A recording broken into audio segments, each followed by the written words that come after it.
করে স্লোগান আর মিছিল করো, বুকের পাটা শক্ত থাকলে দাঁড়ায় বলো মোহাব্বতের সাথে, হাফিজ ভাই আমরা যে মিছিল করি, এই মিছিল খাজা মুঈনুদ্দিন করেছিলেন, এই মিছিল বড় পীর আব্দুল কাদের জিলানী করেছিলেন, মুজাদ্দিদ আল ফেসানি করেছিলেন, এই ওয়াসকুরনি করেছিলেন, আবু বকর করেছিলেন, ওমর করেছিলেন।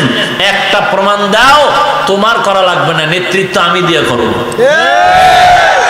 করেছিলেন কেউ মিছিল?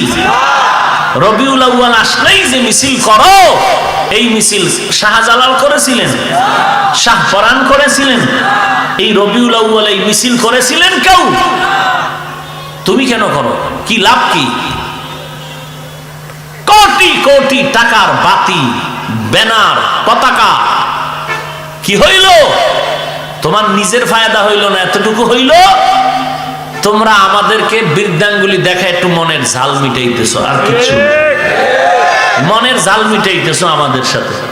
অথচ রসুলের সুন্নতের আমল তোমার মাথার তালু থেকে পায়ের তালু পর্যন্ত, তোমার ছেলে মেয়ে স্ত্রী সকলকে সুন্নতের আমলওয়ালা বানাও। যদি পারো দুনিয়াতেও কামিয়াবি, পরকালেও কামিয়াবি। আর যদি সুন্নতের আমল জবাই করো, বাইতুল্লাহর গিলাপ ধইরা 50 বছর কাটাইলেও তুই জাহান্নাম।